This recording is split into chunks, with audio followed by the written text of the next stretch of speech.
Because you can't gaslight. What is these shakeouts? He said that at the smile on his face for the rest of the season. Maybe another time.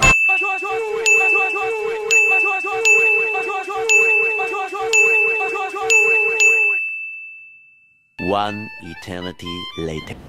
I'm here! I'm here! I'm here! It's okay! Welcome back to another Speaking My Mind, ladies and gentlemen. Now, before we get down to the video y'all been waiting over a month for, hey man, it's always been a dream of mine to make YouTube videos and shit. And you know, I started in late December and I was just kind of posting whatever at first, and then we started this series, and I'm not gonna lie, I be having fun making TikToks and whatnot, but I have never had more fun making these videos, man. So I appreciate y'all for rocking with me, and yeah, let's get 20K. Anyway, like I was saying, man, the last time we covered 7 Deadly Sins, we went over Meliodas and his battle with the greatest haters in all of fiction. And while that part of the show was amazing, it was quickly topped by what came next. And that's what we're covering next in this video. So without further ado, let's get to this video, man. Oh yeah, one last thing. I'm probably gonna change the name of this series because this shit done became damn near a play-by-play. Whatever though. Roll intro. What the fuck?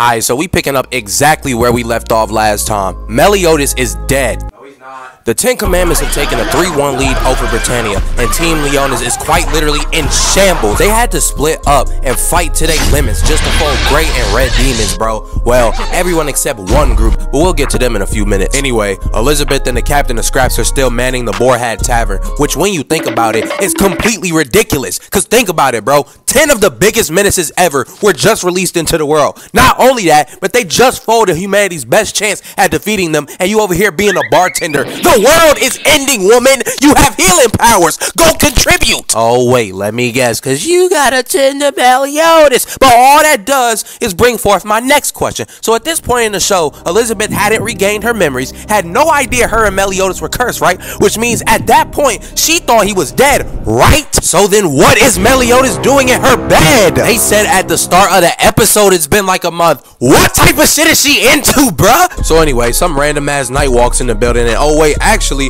during the second fighting festival, we actually see him for a brief second. Anyway, it's revealed that this knight is actually Zaratros. As it turns out, the same spell that Melaskula used earlier in the season that revived Elaine also revives Zaratros. So they kind of catch up, and then Elizabeth reveals that Meliodas is dead. No, he's not. And that Elizabeth has his corpse chilling upstairs, and Zaratros, for whatever reason, just doesn't question that. But you know what? We gonna table that discussion for another time. So they go up there, and they looking at him and shit, and then Zaratros is like, hey, you want to visit the past? And Elizabeth is like, sure. So they go to the past, and now we inside Meliodas' memories and shit, and off rip, we see Meliodas after the Danafall incident holding a baby, as well as a younger Zaratros walking up to him, looking to help him. Surely he's not gonna say the most out-of-pocket shit possible in this situation. Your hands off my woman, understand me?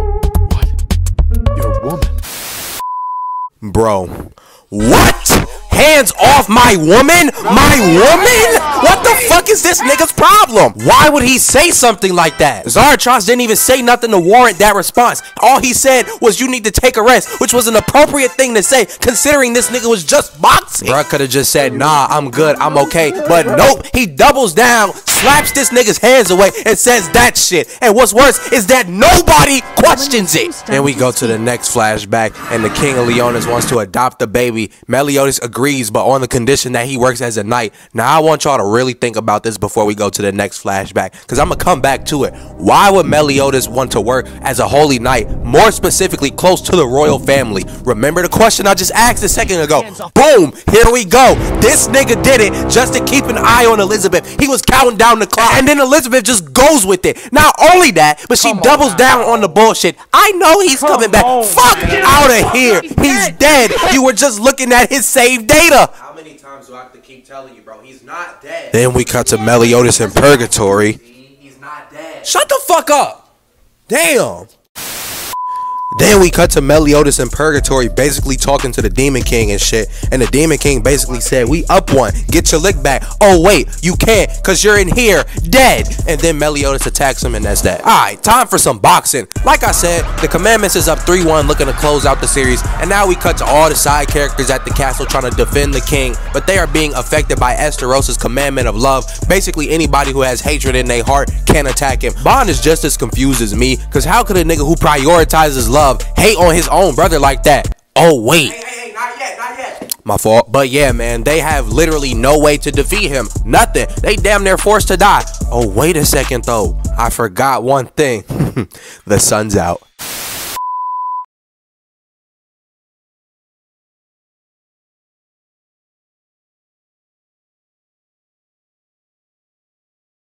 Ladies and gentlemen, you've waited so very patiently for this. It's time. Let's get negative. That boy Escanor was getting some bars off, bruh. Offer it, bruh. Look at this. Why should I bear hatred to anyone weaker than myself? Ah! All I feel is pity. Ah! Let's go! Esterosa was like, damn, bro, you real prideful, huh? That boy Escanor said, duh, bitch, cause I am pride, and you standing in the presence of a real nigga now. Ha ha! Let's get negative! Let's get negative. Escanor's Chad levels are off the charts already. So crazy that Zeldris and Frowdrick notice it from blocks away. That's what happens when you fuck with a real one. Esterosa was like, damn, I done heard about your ass. Ain't you the one that slept Galen? Well, either way, I ain't Galen. And Escanor was like, damn, that's crazy. As long as you don't sleep on me.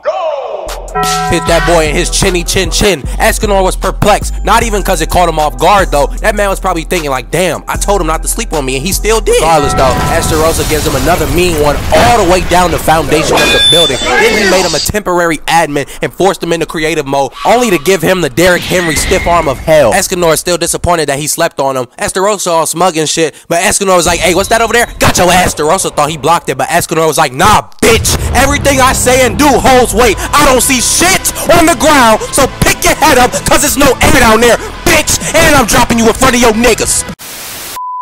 Bro, where the fuck do he keep getting all these swords from, dog? This is a new one too, like what the hell? Anyway, Escanor tries to give him the one slice treatment, but Esterosa uses full counter, which yes, is Meliodas' move, but with a twist. Instead of repelling magic, he can repel the effects of physical attack. So like I said before, Esterosa is still sleeping on Escanor, so he's talking his shit. He said, hey dog, I'm about to roll up this pack, so tell me your name so I can dedicate it after you. Escanor don't give a fuck about anything he's saying though. He asks Bond, hey yo, the lake about 10 miles from here, right? Bond confused as hell, cause they getting cooked right now. Gil Thunder over here talking about, if it means I can avenge Meliodas, I'll do whatever. Like, Gil, sit your ass down, bruh. You weak as hell. Now, I know it wasn't your fault, but they took you out the main rotation, bruh. You a role player. Know your role. They call you Little Gil for a reason. Then Escanor turns back at Esterosa and was like, hey, bruh, quick question, bruh. How you gonna roll up with no match? Goodbye!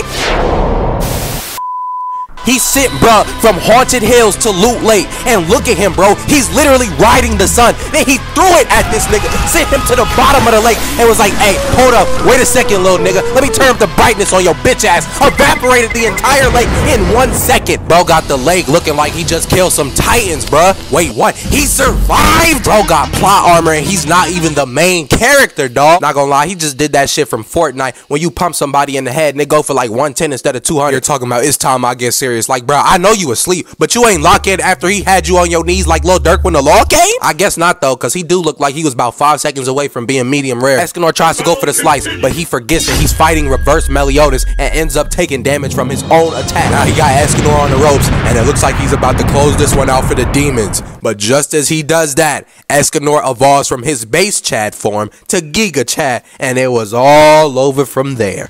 Damn, bro, why you harboring all that negativity, bro? You should open up more. Bro got him leaking more than Cardi, then gets a few more bars off. I'm weak. Who decided that? Okay, I'm not him. Who decided that? Let that nigga know. I'm the realest nigga in this bitch. Don't you ever forget that shit. Talk to this nigga. Let's go. Sent that boy on a one-way cross-country flight. Zeldris trying to help Esterosa. Too late. We'll see y'all next season. So now with that out of the way, the side characters decide to just head inside the castle and protect the king. But Darriere and Monspeed run up on them, only to be met by Sir Denzel, who explains that he has the perfect plan to defeat these niggas. So I'm watching this for the first time. I'm like, oh shit, he about to put in some work. Okay, let's go. Bro slit his wrist and made a blood circle. Anytime you see an anime character do some shit with blood, bro, you already know they leave. Bro out here making a ritual, bro. It's about to get serious. Here we go. Wait, what the fuck? So apparently Denzel's plan was to call a goddess and let her do the dirty work, which actually, now that I think about it, is smart because their powers directly contradict that of a demon. Okay, not what I expected, but let's get it. She bout to... Y'all know them videos where the kid get their big brother or their dad to fight their bully, and the big brother or dad is also scared of the bully? Yeah. Not only that, but ironically, that specific goddess that was summoned was somewhat responsible for Derrieri's sister getting killed. So, you know, of course, she don't want no smoke, because Derrieri trying to get that shit back in blood. She hits her with a particle-style jutsu or something like that and tries to dip. But that shit don't matter. Derrieri slapped this bitch back into retirement, and Monspeed takes Derrieri to go get a haircut. And after she finishes her haircut, they send some presents. Meanwhile, Frowdren has pulled up on the side characters with Grey Road and makes them realize exactly why they are side characters. Shit starts getting bad and Vivian kidnaps Gil, proving why you should never trust a girl who's into witchcraft. And when we finally see Gil Thunder, bro is desperately trying to escape. Don't tell me you're struggling again. What was she doing to him that entire time? Anyway, Merlin somehow unpetrifies herself and shows up, and all you need to know is what she did to these two was the anime equivalent of T Grizzly dropping First Day Out. Then at the end, she was like, do you motherfuckers even know who I am? Then she started talking like a zombie from COD. I don't know what she said or why it was so creepy, but whatever it was, they was perplexed. So yes, back to Derrieri and Monspeed. They go over to see what it is they sense, and they pull up on Zartros, Elizabeth, and the Scraps captain. Derrieri gets in Elizabeth's face, and is actually the first person to realize who she really is. And with her being a 10 Commandment, and the 10 Commandments being some hoe-ass niggas, she decides to go for the kid. Wait, what the fuck? He's not dead! See? I told you. Shut up, man. Damn. Mad because I'm right. Get out! Honestly, I don't even know why I was surprised. Nobody ever really dies in this show. How'd that get in there? Anyway, Derrieri comes back and knocks the whole crib over and then goes after Meliodas, but he's moving devious this time around. He kicks her into the fucking stratosphere. Full counters Monspeed's attack, and that's all she wrote. We'll see y'all next season. Meanwhile, Hendrickson and Dreyfus is fighting. Then Zartros shows up, and they have a kind of cool sequence right here. They actually managed to remove Frowdren from Dreyfus's body, and then Dreyfus hits Frowdren with that crest white 3D ass blast. Dreyfus, Hendrickson, and Zartros kind of have a moment here, plus Kid Griamore, but as it turns out, Frowdren did not die. He, in fact, ate that shit and is hungry for seconds. Bro popped a mushroom like he Mario. Now he's supersized. He tries to pack up Dreyfus and Griamore, but Merlin clutches up as always. He tries it again, but this time he's given a 7-piece combo by the air. Wait, what? It was Meliodas! He had this man doing a Millie Rock trying to get him going. Bro ran up that nigga arm slow as shit and still did damage. Bro smacked him again for good measure. This is shaping up to be our first evenly matched battle of the entire season. Wait a minute, what the fuck? That was a clone?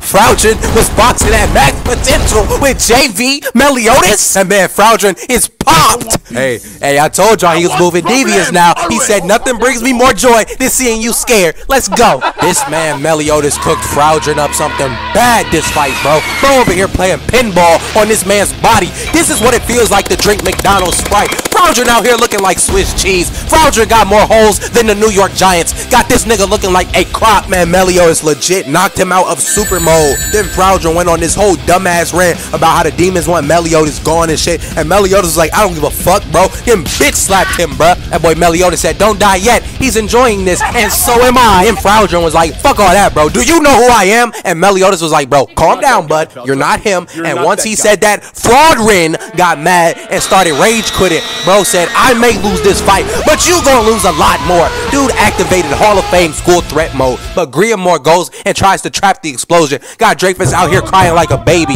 but Frowdren actually has a change of heart and decides not to self-destruct, which is kind of weak if you ask me, because when you've been hating all this time, you had no problem sleeping Liz. Why switch up now? Anyway, he asks Meliodas to end his pathetic existence, and Meliodas just one-shots him. Mon over here acting like he just massacred some innocent people. Dog, he just took his biggest hater off the map. Whatever though. A little while later, we see Meliodas chilling at where the boar hat got knocked off at. He's chilling, and then Elizabeth shows up, and then they have a conversation, you know, regular main character love interest type. Then the next scene, we see Escanor bathing Merlin. Nah, bro, this is some next level fuckery. I know her shit gotta be fire to have a motherfucker acting like this, but then again, how would he know? This man is going above and beyond just to be recognized. Then he started reciting a poem. Oh, hell nah, bro. In the video, bro. In the video. I've seen enough. But yeah, man, that's how that happened.